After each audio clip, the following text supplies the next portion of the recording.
Dans l'aube ombragée de l'Angleterre anglo-saxonne, lorsque les royaumes étaient forgés par l'épée et le bouclier, un nom s'est élevé au-dessus du fracas du fer et du rugissement de la mer. Éla. Éla, premier roi du Sussex et seigneur des Saxons du Sud, commença son règne en l'an 477 et régna jusqu'en 514.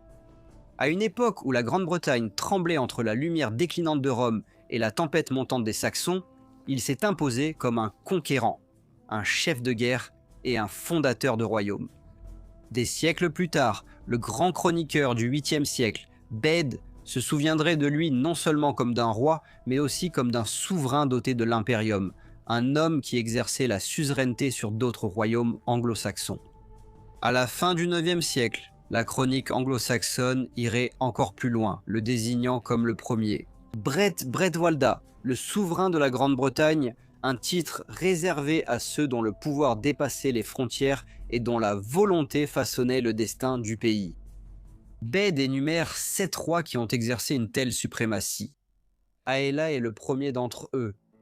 Il n'était pas un monarque chrétien guidé par la croix. Il était un roi des anciens dieux, un seigneur des guerriers, forgé dans la bataille, régnant à une époque où le destin s'écrivait dans le sang et l'acier. Ceci est l'histoire d'Aella, le premier Bret Bretwalda, le roi fondateur du Sussex, et l'un des premiers géants de l'âge sombre et légendaire de l'Angleterre. La chronique anglo-saxonne a été compilée dans le royaume de Wessex vers l'an 890 pendant le règne d'Alfred le Grand. Bien qu'elle ait été mise sur parchemin 4 siècles après l'époque d'Aella, elle conserve les échos d'une mémoire bien plus ancienne, tirée de chroniques antiques, de traditions guerrières et du souffle vivant de la saga. Et dans ces annales, le nom d'Aella brille de mille feux. En l'an 477, nous dit la chronique, Aella arriva en Grande-Bretagne avec ses 3 fils, Simon, Welsing et Sissa, traversant la mer Grise à bord de 3 navires. Ils ont accosté à un endroit qui fut ensuite connu sous le nom de Bois de Simon, et là, ils se sont jetés sur les Bretons avec une fureur implacable. Beaucoup furent tués, d'autres furent chassés, terrifiés, dans la vaste forêt d'Andrasléag, engloutis par ses profondeurs ombragées. En l'an 485, Aella affronta de nouveau les Bretons au combat, cette fois-ci sur les rives du ruisseau de Merecred. L'acier s'entrechoqua contre l'acier et le destin des terres du Sud fut scellé dans le sang. D'autres récits de la bataille émergent de traditions ultérieures et plus élaborées. Parmi eux se trouve la version proposée par Henry de Huntingdon, l'historien du XIIe siècle, qui dépeint une scène plus mesurée et complexe. Dans son récit, lorsqu'Aella et ses fils affrontèrent les Bretons lors de la bataille, aucune des 2 parties ne remporta une véritable victoire. La lutte ne s'est pas terminée par un triomphe, mais par une impasse, et de cet équilibre précaire était née une promesse d'amitié entre les 2 peuples. Pourtant, sous cet accord fragile, l'ambition persistait. Après la trêve, on raconte que les anglo-saxons auraient envoyé un message de l'autre côté vers leurs terres germaniques, appelant des renforts. La paix qui avait été jurée n'était peut-être guère plus qu'une pause avant la tempête. Écrivant au XIVe siècle, le chroniqueur Roger de Wendover ajoute d'autres détails, nommant le chef des forces britanniques, Aurelius Ambrosius, une figure longtemps associée à la résistance contre l'avancée saxonne. Ainsi, au fil des siècles, l'histoire s'enrichit et se complexifie à mesure que les chroniqueurs cherchent à éclairer l'affrontement qui a contribué à façonner le destin de la Grande-Bretagne ancienne. En l'an 491, la chronique anglo-saxonne évoque un siège sombre et final. Aella et son fils Sissa encerclèrent la forteresse d'Andredocasta. Lorsque ces murs tombèrent enfin, nul à l'intérieur ne fut épargné. Pas un seul Breton ne survécut. L'ancien ordre fut balayé, et la terre passa entièrement aux mains des Saxons. Ainsi, Aella se tailla un royaume par le feu et le fer. La chronique le mentionne encore une fois sous l'année 827 où il est présenté comme le premier des 8 Bretwalds, les souverains de la Grande-Bretagne.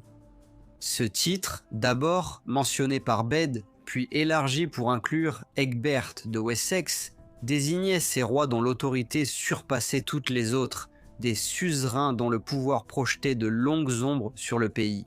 Les érudits ont longtemps débattu de la véritable signification de cette suprématie, de l'étendue réelle de la domination d'Aela et de la solidité de sa mainmise sur le sud de l'Angleterre. Pourtant, un fait demeure incontesté. Son nom apparaît en premier. Entre Aela et le roi suivant nommé parmi les suzerains de Bede, Selwyn de Wessex, à la fin du VIe siècle, il existe un silence dans les archives, un long et profond vide. C'est comme si l'époque d'Aela se tenait à part, un chapitre féroce et fondateur dans la création même de l'Angleterre. Il n'était pas simplement un roi du Sussex. On se souvient de lui comme du premier à s'élever au-dessus des rois, le premier Bred Bretwalda, un chef de guerre de l'aube primitive, dont l'arrivée a remodelé le destin même de la Grande-Bretagne. Cependant, contrairement aux fières généalogies préservées par d'autres royaumes anglo-saxons, le Sussex demeure voilé dans le silence, sa lignée royale à moitié perdue dans la brume et le souvenir. Pourtant, la tradition veut que Sissa, le fils d'Aela, ait succédé à son père à sa mort. Sissa, qui s'était tenu aux côtés d'Aela lors de la difficile fondation du royaume des Saxons du Sud, est reconnu comme son héritier, un prince forgé par les mêmes feux de la conquête. La ville de Chichester, mentionnée pour la première fois dans la chronique anglo-saxonne en l'an 895, est censée porter son nom. Faible mais durable écho de son règne. Et puis le silence. Pendant plus d'un siècle et demi après Sissa, les archives deviennent obscures. Aucun exploit n'est raconté, aucune lignée n'est certaine. Nous ne savons pas s'il a laissé des fils pour hériter de sa couronne, si des conflits ont éclaté entre des frères se disputant le royaume de leur père, ou si sa lignée s'est éteinte dans l'obscurité. Le prochain roi à sortir de cette obscurité pour entrer dans la lumière de l'histoire est Æthelwîr, dont on se souvient comme du premier roi chrétien du Sussex. Sous son règne, l'ancien ordre païen commença à céder la place à la croix. Pourtant, son règne ne s'est pas terminé dans la paix, mais dans la violence.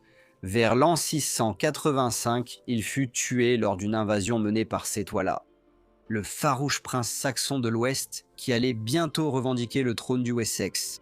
Après la chute d'Æthelwîr, le Sussex a brièvement subsisté sous des souverains de moindre importance, peut-être des seigneurs locaux, mais l'indépendance du royaume avait été brisée. Au début du 8e siècle, le Sussex était d'abord sous la domination du Wessex, puis de la Mercie, et il ne s'élèverait plus jamais en tant que puissance souveraine.